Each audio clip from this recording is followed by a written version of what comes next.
Pada suatu hari datanglah kepada Yesus beberapa orang Saduki yang berpendapat bahwa tidak ada kebangkitan. Mereka bertanya kepadanya, "Guru, Musa menuliskan perintah ini untuk kita. Jika seseorang yang mempunyai saudara laki-laki mati dengan meninggalkan seorang istri, tetapi tidak meninggalkan anak, saudaranya harus kawin dengan istrinya itu dan membangkitkan keturunan bagi saudaranya. Ada 7 orang bersaudara. Yang pertama kawin dengan seorang wanita, lalu mati tanpa meninggalkan keturunan. Maka yang kedua mengawini dia, tetapi juga mati tanpa meninggalkan keturunan. Demikian juga yang ketiga, dan begitulah seterusnya. Ketujuh-tujuhnya tidak meninggalkan keturunan. Akhirnya wanita itu pun mati. Pada hari kebangkitan, bila mana mereka bangkit, siapakah yang menjadi suami wanita itu? Sebab ketujuh-tujuhnya telah beristrikan dia." Jawab Yesus kepada mereka, "Kalian sesat, justru karena kalian tidak mengerti kitab suci maupun kuasa Allah. Sebab di masa kebangkitan orang mati, orang tidak kawin atau dikawinkan. Mereka hidup seperti malaikat di surga. Mengenai kebangkitan orang mati, tidakkah kalian baca dalam kitab Musa, yaitu dalam cerita tentang semak berduri, bahwa Allah bersabda kepada Musa, 'Akulah Allah Abraham, Allah Ishak dan Allah Yakub.' Allah bukanlah Allah orang mati, melainkan Allah orang hidup. Kamu benar-benar sesat." Demikianlah sabda Tuhan.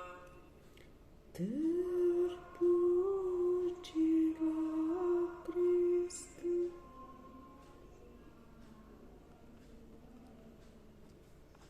Saudara-saudari yang terkasih dalam Yesus Kristus, Injil hari ini berbicara mengenai kebangkitan. Dalam zaman Yesus, sekurang-kurangnya ada 2 kelompok yang berbicara mengenai kebangkitan. Yang pertama adalah kelompok orang-orang Farisi. Kelompok orang-orang Farisi ini adalah kelompok orang-orang yang percaya akan kebangkitan pada akhir zaman. Yang kedua adalah kelompok orang-orang Saduki. Orang Saduki ini orang kelas atas, para imam dan kaum awam yang kaya raya. Mereka tidak percaya akan kebangkitan pada akhir zaman. Kalau kita termasuk orang yang bagaimana? Yang percaya akan kebangkitan atau tidak? Setiap hari Minggu kita juga mendoakan iman kepercayaan kita, kebangkitan badan, kehidupan kekal, amin. Kita adalah orang-orang yang percaya akan kebangkitan. Lalu disodorkan dalam Injil hari ini oleh orang-orang Saduki adalah ada 7 laki-laki bersaudara dan kawin dengan 1 wanita yang sama. Kalau ada kebangkitan, siapa laki-laki yang paling berhak mendapatkan perempuan itu? Lalu Yesus menegaskan mengenai kebangkitan.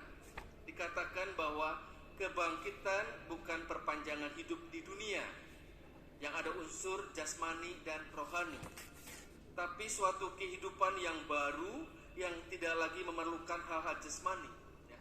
Makanan, minuman, kawin dan dikawinkan, tidak ada lagi unsur-unsur itu. Tetapi hanya ada unsur rohani, unsur kehidupan abadi, kehidupan kekal. Bahkan Allah yang hadir pada saat kebangkitan dan sekarang di dunia ini bukan Allah orang mati, tetapi Allah orang hidup. Ditegaskan dalam Injil hari ini, "Akulah Allah Abraham, Allah Ishak dan Allah Yakub." Allah bukanlah Allah orang mati, melainkan Allah orang hidup. Sehingga hari ini sebetulnya dengan keterangan Yesus, kita ini harus percaya bahwa Allah orang hidup itu hadir saat ini di dunia, dan juga nanti setelah kita wafat, lalu di alam yang lain, kehidupan kekal, itu adalah Allah orang hidup. Nah, jadi gambaran yang sekarang ini kita udah gak usah berpikir jauh-jauh, oh Allah yang hidup di dunia ini Allah yang bagaimana? Allah orang hidup itu hadir dalam saudara-saudara kita. Kalau kita masih membenci saudara kita, keluarga kita, berarti kita tidak mengakui bahwa ada Allah dalam diri orang ini.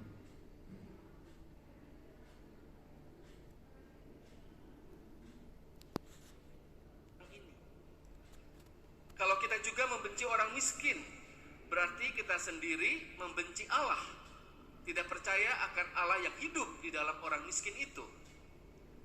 Pesan Injil hari ini mau mengajak kepada kita bagaimana kebangkitan itu harus dimulai pada saat ini. Bahwa kita percaya betul akan Allah yang hidup. Kita terima Ekaristi, kita percaya akan Yesus yang hidup. Lewat Ekaristi yang kita terima ini adalah Yesus yang hidup yang masuk dalam diri kita. Dan ini juga menjadi bekal bagi kita ketika kita nanti dipanggil oleh Tuhan, bahwa kita percaya akan Allah yang hidup. Sehingga hari ini mari kita bersama-sama merenungkan bagaimana Allah yang hidup itu ada di dunia ini, sehingga Allah yang hidup, bahkan Yesus yang sudah bangkit ini, mempengaruhi kehidupan kita. Mungkin hari ini kita masih punya kedosaan, kelemahan, kekurangan. Allah yang hidup itu adalah Allah yang bisa mengampuni dosa-dosa kita. Allah yang hidup itu adalah Allah yang bisa memberikan kesempatan kita menjadi hidup lebih baik. Ada kesempatan untuk hidup lebih baik. Maka ada sakramen tobat, ya. Lewat sakramen tobat itu sebetulnya adalah Allah yang hidup, Allah yang Maha Rahim, mau mengampuni segala dosa-dosa kita untuk kita memulai sesuatu yang baru. Mari kita raih kesempatan kita untuk hidup benar di hadapan Tuhan ini, karena Allah yang kita imani sekarang ini adalah Allah yang hidup. Dan ketika kita hidup benar di sini bersama dengan Allah yang hidup, maka kita juga akan bangkit bersama dengan Dia dalam kehidupan kekal nanti. Sehingga mari kita berdoa untuk diri kita sendiri, bahkan juga untuk saudara-saudara kita yang tidak percaya akan Allah yang hidup, yang akan membantu kehidupan kita ini.